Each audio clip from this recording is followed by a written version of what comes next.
Customer service, done right, can be your company's single biggest competitive advantage. Welcome to the Customer Service Revolution. Join customer service authority and best-selling author John DiJulius as he interviews leaders who are revolutionizing their industries. This is more than a podcast, though. It's a movement. The Customer Service Revolution is a radical overthrow of conventional business mentality designed to transform what customers and employees experience. If you're a revolutionary customer service leader who's ready to stop competing on price and obsessed with building a brand that people cannot live without, this podcast is for you.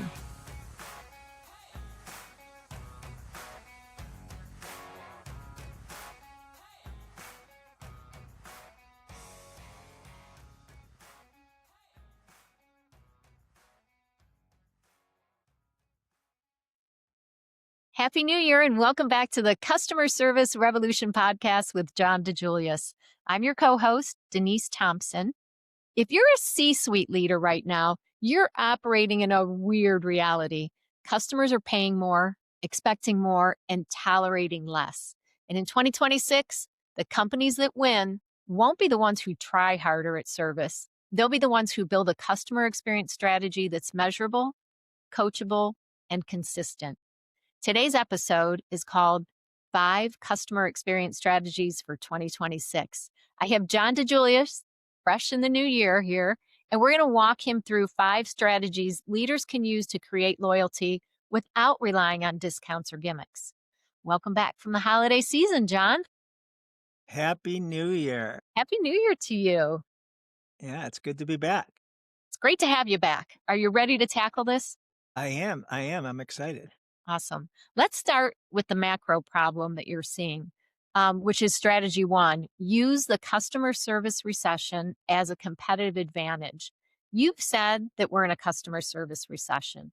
Can you define that in plain English for a CEO? What's actually happening in the market?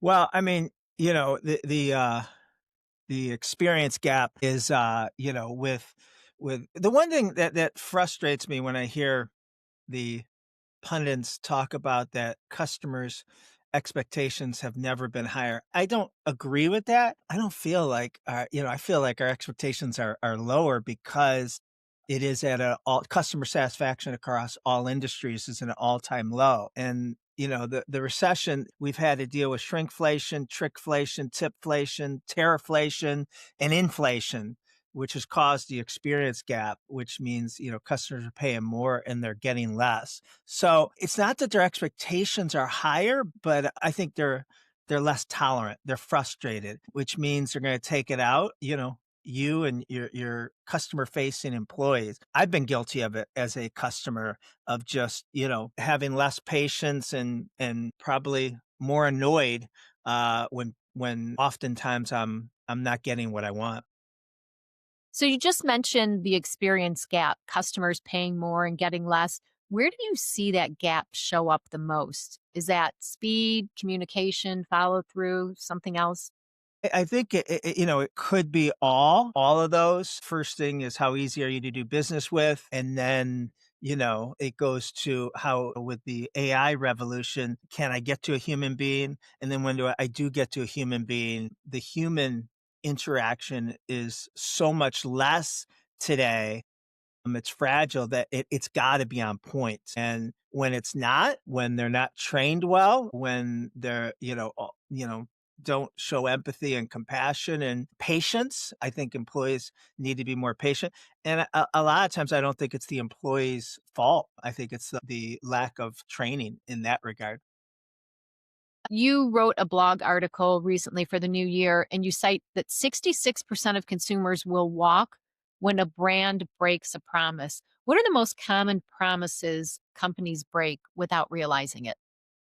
Well, the first is we got to stop over promising, right? And I think if you go too often, whether it's websites or advertisements or marketing, I think, 99% of companies brag on how great they are and their customer experience. The ones that don't are the ones that truly are.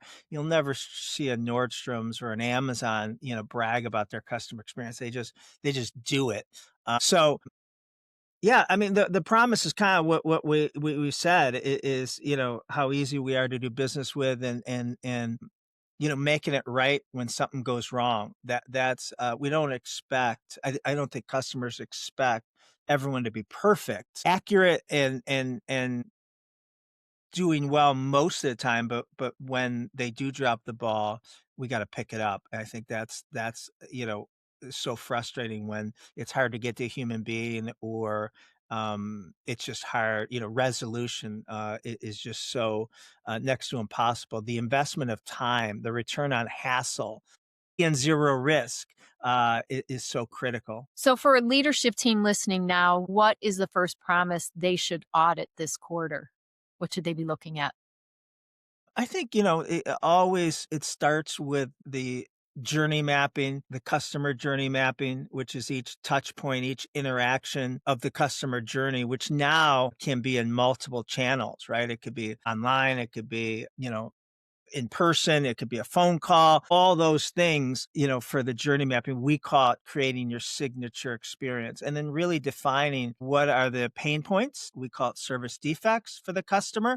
And if it's a service defect for a customer, it's a service defect for an employee. And no employee wants to be dealing with things that are challenging and getting beat up. And then what are your signature experience that, your non-negotiables that are both operational and experiential that separate you. And we got to be brilliant at the basics, but operational standards aren't memorable unless they're done wrong. So we expect the operation, we expect the appointment to be right, we expect the order to be accurate, on time, whatever that may be. And so that's not a differentiator, even though we still have to be brilliant at the basics. But then what's creating your signature experience, the experiential side that makes you stand out, and making that consistent.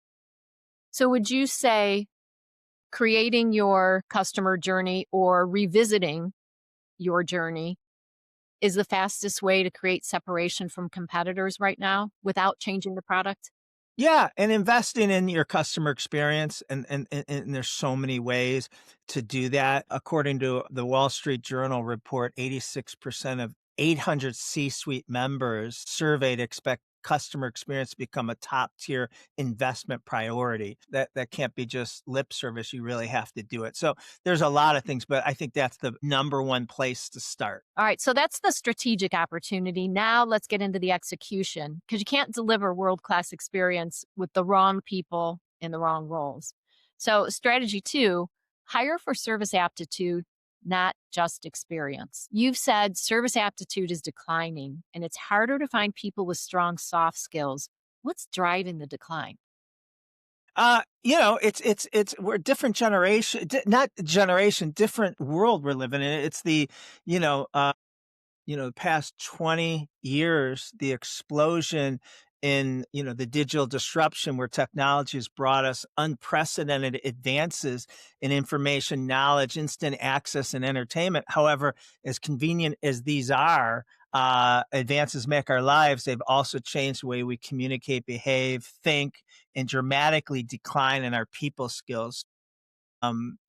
We have all generations are struggling in people skills, but you definitely have the 30 and under at no fault of their own, their relationship disadvantage, and that's our workforce. And that's well, that are becoming more and more of our workforce, and especially our customer facing employees, our relationship disadvantage. They spend less time with their friends via in person. They have telephobia where they're uncomfortable with literally talking to someone on the phone. Their primary communication is electronic.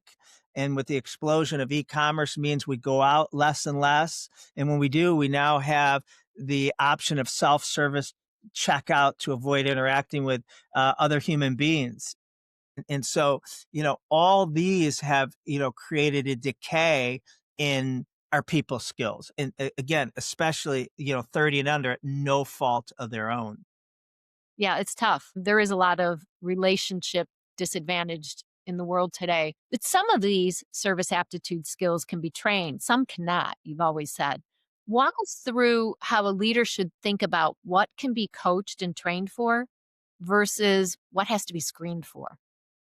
Well, there is while these skills seem like basic expectations in the workforce, one study showed that nearly 60% of leaders in the US believe it's the number one challenge to find candidates with soft skills. That's why it's a responsibility of companies in leadership and the training they provide to continually develop these skills. Now, there's 10 service aptitude skills, aka soft skills. Empathy, friendly, kind and caring is 2. 3 is curiosity. 4 is the ability to make a connection, build a rapport. 5 is, someone who's happy, positive, optimistic. A 6 is good listening skills. A 7 is that you genuinely like others, and this isn't in a necessarily order. 8 is the ability to diffuse an upset customer and make a brilliant comeback. 9 is enthusiasm, and 10 is the energy you bring, the charisma that you bring. Not all of them are, the training that you do, not all of them can be moved by training. So you have to know which ones you have to hire for. Now, when you're interviewing and selecting, it's great if you find people with as many of those as you can. That just gives you a head start. Your training does have to, new employee training and ongoing does have to address all of these, but there's 4 of the 10 that I don't think all the training in the world is going to move the needle. And that's really what's important with your interview process, is to find people who possess the 4 that the training probably won't have a major impact. Are you going to give us those 4? If you want me to, I if would you love ask nicely. Yeah. So, friendly, kind, and caring, that's 1. Happy, positive, optimistic, that's 2. Genuine and like others, that's 3. And enthusiastic. I think training can move the needle a little bit, but not significantly. So that's why your interview process has to find people that have those. The other ones, empathy, curiosity, ability to build a rapport, being a good listener, making a brilliant comeback with an upset customer, and energy and charisma. Again, if you could find those in people, great, but your training can have a significant, you can move the needle on that. If you find people that are friendly, happy, that genuinely like others, that are going to be in a customer facing role. But even if they're not in a customer facing role, they're probably dealing with coworkers, and all those things make a big impact on your workplace culture. So, if I'm a CEO that wants to reduce complaints in 2026, are you saying hiring will matter more than another training program? If it matters more, it's a combination. It's like if you go to, I always say the culture and training you bring someone into, puts them through, a new employee, is more important than hiring. But you gotta have a screening filter system to find those 4 service aptitude skills. So they're both critical. You can't just hire anyone for those reasons. So you got to have the interview process to find your potential customer experience rock stars. So, our goal is to find candidates who have exceptional service aptitude, happy, caring, friendly, kind, positive, and genuinely like others. So that's what a strong interview process will help you do. What are some signals during the interview process that can predict that someone will struggle in a service driven culture? Well, it needs to be, a conversation. It can't be just focused on their past experience, and the skill set is important. But, like I said, I believe 60% of the service aptitude skills can be, if you have it, and your onboarding and ongoing training can be taught. So, are they engaging? Do they make eye contact? Are they enthusiastic? And so, there's questions like I love asking.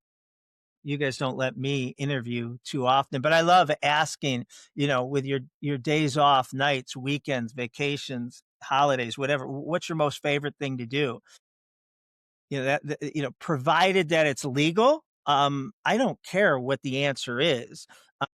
What I'm looking for is, do you get excited to talk about your most favorite thing to do, whether it's playing with your kids, going for a run, your pets, skydiving, whatever it may be. If you don't get excited and show enthusiasm about your most favorite passionate thing to do, you're not going to be enthusiastic or passionate about anything, especially your job. So there's a lot of things like that to help us. There's a lot of questions that, we have in our interview question. I think we have 30 questions in our interview guide to gauge someone's potential service aptitude.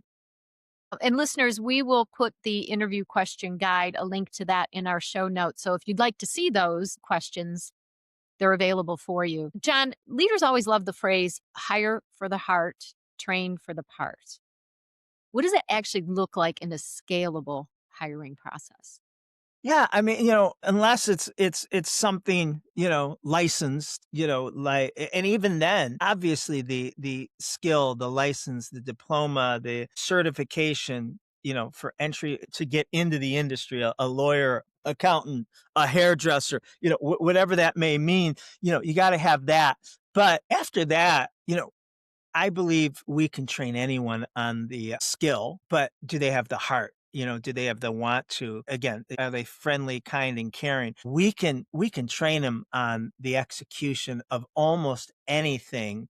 In our businesses, and I believe in most that we've worked with and consulted with, you're hiring the person that has, those service aptitude skills or the potential for them. I'm not as worried for the part means, the job, answering the phones, selling, all those things. We can teach them that. We can't teach them the heart part. Even with the right people, most organizations lose the battle at training because the training doesn't stick, which leads to strategy 3: replace big training with micro learning that reinforces the standards. You're blunt about this. Long trainings, manuals, hours of video are not the answer anymore. Why? Well, so it's micro learning is a new piece. So I'm not talking about the initial onboarding of a new employee. That's critical, and that might have to be, depending on, the soft and technical skills, that might have to be 2 days, 2 weeks in a class and the traditional training. Where micro learning comes in is after that, from, 91 days to 30 years. Long gone are the days of having employees sit in front of a screen and watch hours of talking heads and training videos and reading training manuals. And this isn't just a generational thing. The way employees learn, the way people consume, learn, retrain information has undergone a significant evolution. And so micro learning is the hottest trend in professional development. Microlearning is an educational approach that delivers short content, focused segments, typically lasting way less than 5 minutes. Think TikTok, YouTube Reels, Shorts, Instagram Reels. These are concise learning units designed to address specific training and make them easy to digest and accessible in the learners at the. Can you talk about micro learning in a way that a CFO would respect? So, not as a trend, but as a performance system? Yeah, so just think like again, you're trained, you're out doing your job, but there's no way anyone's gonna remember everything they were trained on or top of mind awareness. So, we're gonna focus on the customer experience. So, you know, it might be every Wednesday at 8:30 a.m. on your phone, on your iPad, on your computer pops up a 90-second training, micro learning video. Again, think YouTube Reels or Shorts or whatever they're called. And it just pops up. You've already been trained on this, but it's to, remind you today to execute the 5 E's when you meet someone: enthusiastic greet, ear to ear smile, Now I'm forgetting the 5 E's: eye contact, engage and educate. And then you go into a little bit. Now you're going to be a little bit more. Next week, it might be service recovery, do the least, if that's your acronym: listen, empathize, apologize, solve, and thank. Next week, it might be focusing on collecting and utilizing Ford when you engage with a client. Find out their, two or more things of their family, occupation, recreation, and dreams. So these are just little things that are constantly reinforcing. It's not the same thing every week. I mean, if you have, good training, you could, get, easily 52 weeks of, a less than 5 minute micro learning video. It's kind of like a quick hit of dopamine on your customer experience. So if you're looking to change behavior, what should it reinforce specifically? It's going to be a varied amount of things: standards, language, recovery, communication. Yeah, it could be your nevers and always. This week it could be why we never say no, and while we can't say yes to everything, we focus on what we can do, and then you give some examples of what that looks like. So it's different things like that. Why we never overshare, and examples of how we could be guilty of oversharing. Instead, focus on making the situation right without throwing someone under the bus, or oversharing that we've had a lot of turnover this week, or, shipping just isn't getting anything right, and all those things, so it's just, I mean, there's so many. I don't think we could, if you have really good customer experience training, it's taking what you're initially training your team members on in onboarding and, in their first 90 days, and just sprinkling them out over the course of, 52 weeks. And what cadence works best in the real world so that it's consistent and doesn't just become noise?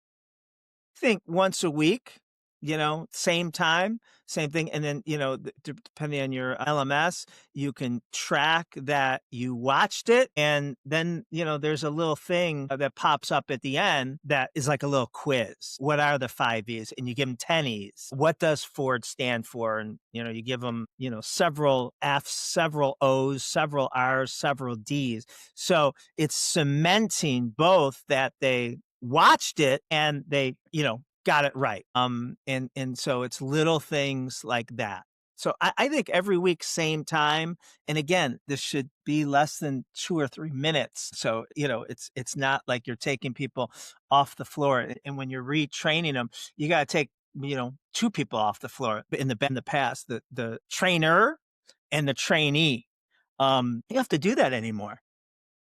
Do you have an example of a 5-minute micro learning moment that would actually reduce friction for customers? Or do we even have a link that we could give to Yeah, listeners for yeah, some yeah. YouTube that we have? Yeah. We have, a couple of the micro learning examples, and it's the ones I already used. The, focusing on the 5 E's, which we call delivering genuine hospitality. And then the other ones, collecting and utilizing Ford. Um, you know, Depending on what type of business model you're in, those are good things. So hopefully we can share those links in the show notes. Great. We'll put them in there. Quick break here. If you're listening and thinking we need to operationalize this, not just talk about it, the DiJulius Group helps leadership teams build customer experience as a competitive advantage through clear standards, coaching systems, hiring filters, and measurable execution. If you want a plan that your team can actually implement, schedule a call with us. You'll get clarity on what to fix first, what to measure, and how to make it stick. So you can schedule a call at any time. Go to tdg.click/Claudia. Now back to the episode. All right. And strategy number 4: stop over relying on surveys, measure what customers actually do. You argue, John, that customer surveys are collapsing because of survey fatigue. What's the danger of using MPS or CSAT as your primary scoreboard in 2026? Well, I venture to guess everyone, most people that are watching, listening to this podcast have several customer satisfaction surveys sitting in their inbox, or text messages that they'll never fill out and they'll just delete or ignore. I know I do. And with the rise of these surveys, that we get them from everyone, the dentist, the salon, everyone, Uber, you name it. It's just, we have survey fatigue, and so they're broken. Now the only people answering them are outliers that if you really pissed me off or blew me away. So you're not getting an accurate customer satisfaction survey from, enough. The response rates are at an all-time low. And so, we have to, there's new ways to do this. You've pointed out before that MPS measures intent, not action. So, what should leaders measure that ties to reality? Yeah. So to your question or point there, NPS had its day, but what it asked was, how likely are you to recommend us to a family or friend? The challenge with that question is you're measuring my intent, but that doesn't mean I'll actually do it. There's ways to measure if I actually do that. And so, that's where you go into, the earned sales growth and you break it down. There's, whatever you did last period, right? Quarter, year, month, week, whatever you want to break it down to, you can look at that. And if you did 100,000, a million, in that period, that sales came from two places: bought and earned. Right? Bought is, and the number one question here is, the only thing you have to do is track where customers come from. And in most businesses, it shouldn't be that hard, but that is an important distinction. You have to make it where, if you're a new customer, I can't enter you without, answering that question that you came from, you Googled us, you saw our billboard, or you were referred, or you repeat, you're coming back for more. As long as you do that, you can run a report. So if you did $1 million last period, you can break down the percentage. Bought is they came from advertising. Earned is they are repeat or referrals. And we have to get obsessive. We have to lose sleep at night over the earned sales growth. And when you do that, and when it's part of your ROX dashboard, your return on experience dashboard, it should be your number one, if your business model allows. Now, there's some that don't. If you're a retailer where I just come in and buy Snickers and, beer, a convenience store, you don't have a database on me. So that wouldn't apply there. But most businesses, especially all B2Bs and a lot of B2Cs, they do have a database. They do pull you up or have to enter you. If you do that, then this is perfect. So, what does earned sales growth reveal? Why is it a smarter North Star? It's repeat and referrals, right? And that's everything. And it's a lot less expensive to have someone come in. If you call any business up and I ask you, how did you hear of us? And you say, I Googled salons in the area or customer service consultants. That means, also are calling 4 other of my competitors and you're looking for the best deal. If you're coming back for more, or, your significant other, friend at work, best friend, neighbor said you have to use them, you're not calling anyone else. So it's so much more profitable. And so when you start tracking that as a business, location, department, an individual service provider, accountant, lawyer, consultant, whatever it is, now we're able to pay people more. We pay our consultants more on retained, repeat, resigns. We pay our hairdressers more, retain and referrals. So it's so much more profitable. And so you have to get everyone. Now, how do you get more repeat and more referrals? Well, number one, your experience has to be phenomenal and you have to talk about it. But it really 90% of that is about the experience. 99% of that is about the experience. So that's on the company doing the training. It goes back to micro learning, the hiring, the onboarding, all that. And then now we can see that, Dave has a 62% earned growth rate. and someone else has a 18%. Well, that's a big disparity. So we know who needs more training. We know who's not providing the experience. Dave's just not getting luckier.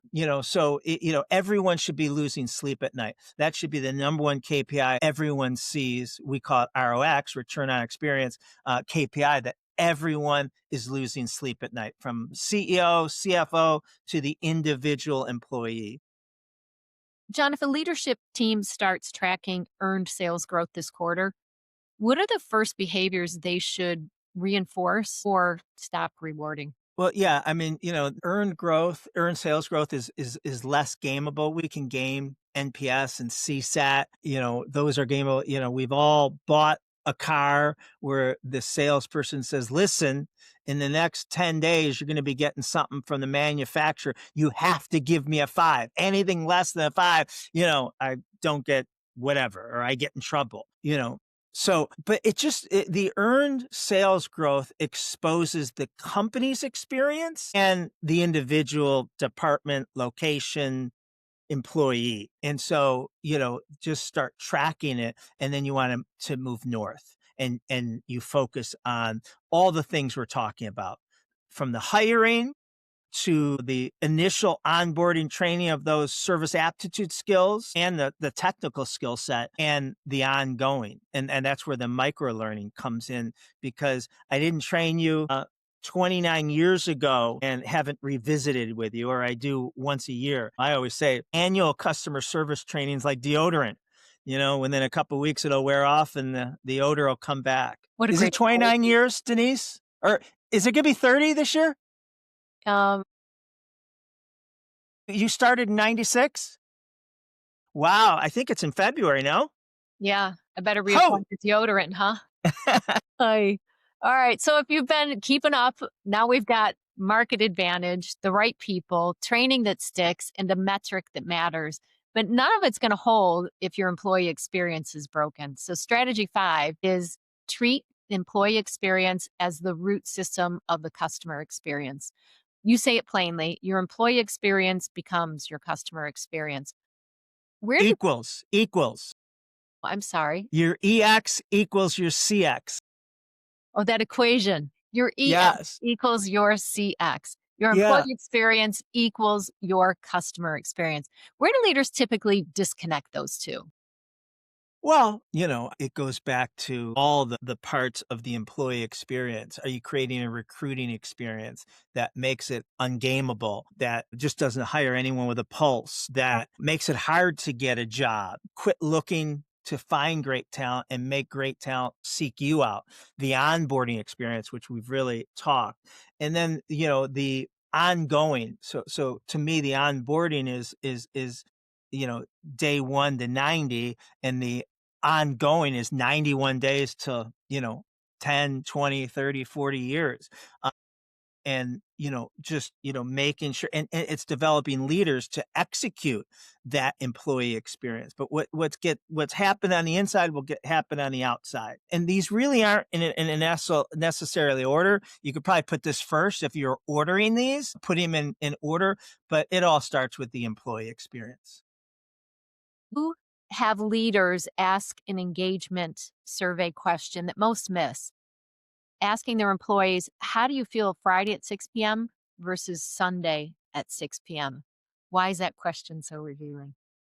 Because when we've done this, the answers we get, the average answers is Friday night, people are over a 9, of a 10. They're pumped. If we're talking about the traditional work week where your weekend is Saturday and Sunday, so you can adjust this for whatever their schedule is. If their days off are during the week or whatever, but most people are, pumped at 6 p.m. on, let's say, a Friday night. And then on a Sunday night at 6 p.m., when it starts to hit that you got to return to work tomorrow morning and a full work week ahead of you, most of these, scores we get are below a 3, and people get pits in their stomach. And that's, horrible. It's horrible that the majority of your week, the majority of employees get a pit in their stomach when they're thinking about work. Work is, we can't avoid working. Working takes up a great, you know, majority of our life, and it should be more rewarding. And so when I think leaders, now I don't expect that Sunday night will rival Friday night, but what if your employees, you can get it to a 6 or a 7 on a Sunday night, triple what the average employee out there feels? I think this is a great question, and I think it, exposes the culture you're building and the individual leader. I guarantee you it will follow a great leader, and it'll expose one that needs more training in the same company. You also cite that employees stay longer when companies invest in learning and development. How should leaders translate that into a rhythm, not just a one time initiative? Well, that's what, we're going back to the micro learning and the different things. The majority of employees training happens in their first, 90 days. And then less than 20% of their training they'll get at one company occurs after that.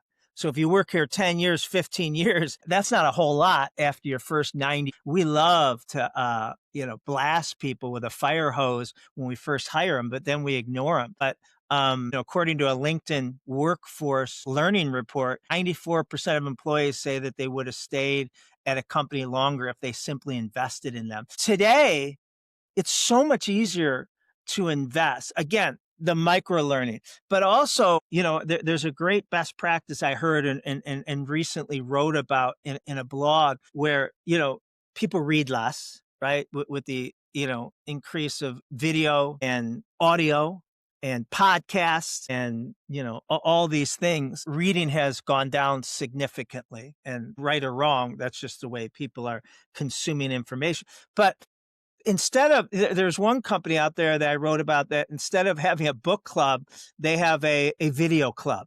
And they might send you, a 5-minute video. They might send you a TED talk, but, everyone will, in the group will watch that and then report on it like they do in a book club. So there's just so many easier ways today to get people to consume information through different channels that you're sharing with them. And another LinkedIn research found that roughly a quarter of Gen Zs and millennials say learning is the number one thing that made them happy at work. And over a quarter of them, 27% of Gen Zs and millennials say the number one reason they'd leave their job is that they did not have the opportunity to learn and grow. I think we underestimate that as leaders. I always say if we're building an employee's resume by professional development, by educating them, they won't use their resume. It's when we stop adding value to their resume by giving them more professional development where they know they're losing value. So true. So true. I think we would see it with people that came to our conference, even as professional development, how loyal they were to their companies, how they appreciated that. I think also about our attendees for the Customer Experience Executive Academy. The participants that we have in that love the companies that they work for. Yeah. I can't imagine them saying, "Oh, I learned this. I'm going to take it somewhere else." They learn it. They can't wait to use it. They're excited about it. They appreciate the investment. And it also demonstrates that, the leader believes in that employee and, sees a future and bigger things. Yeah, absolutely. You emphasize recognition as a lever. What does effective recognition look As like? a lover? Lever. Oh, Out- okay. It could be lover too.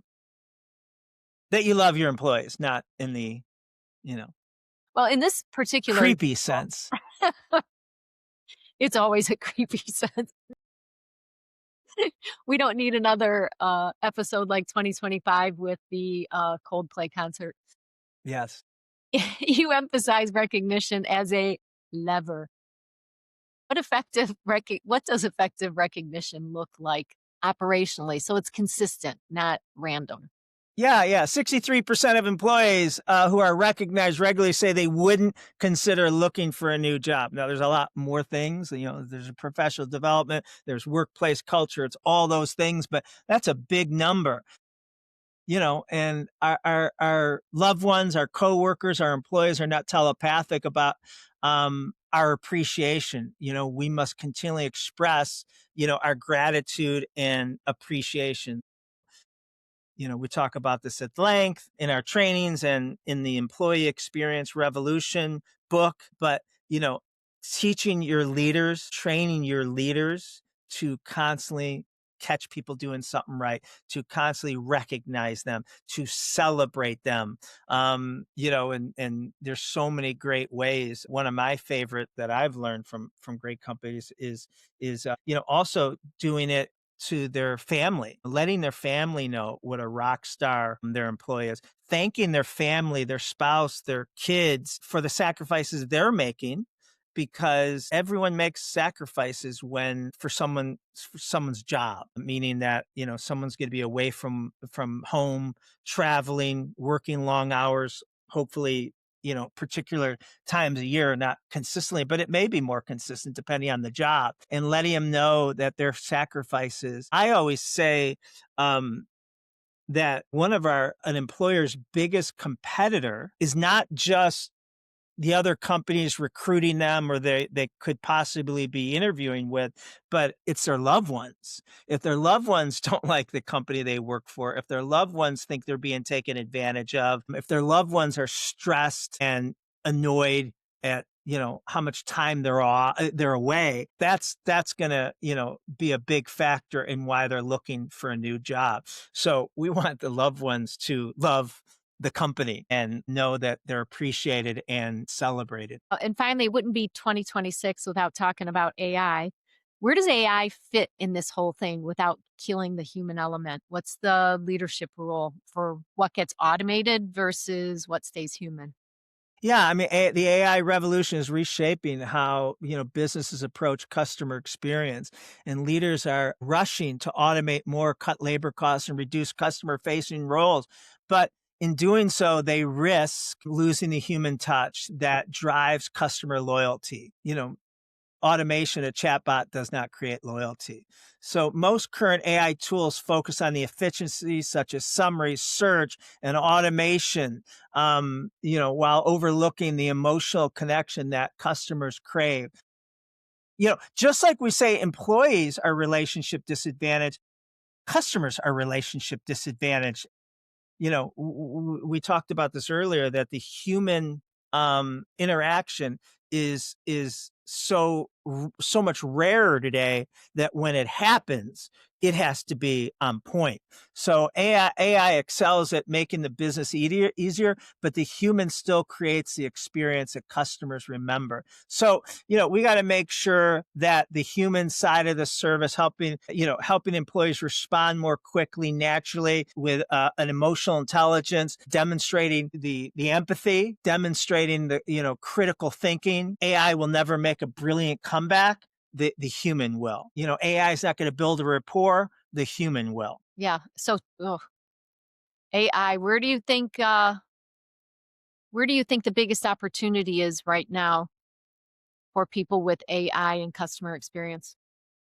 Not rushing. Listen, there's an AI bubble. It's not, if it's going to burst, it's just when. And it's, people compare it to the .com bubble. I think it's going to be worse. So, I think AI is critical. I think every company should be exploring it. I think they should be crawl, walking, and running. There's so much. Like the .com, there's too many players and they all can't survive. And the problem with it is there's layers and layers of apps that have to talk to one another, that have to work with your CRM system, that have to, work in so many different platforms. You just have to be cautious of how you're doing it, and that you're not eliminating the human, the employee, the opportunity to speak to employee, to engage with employee when I need it. So it's just, you just gotta, I think this is one of the times you definitely don't want to be a pioneer. You want to let other people work out the kinks,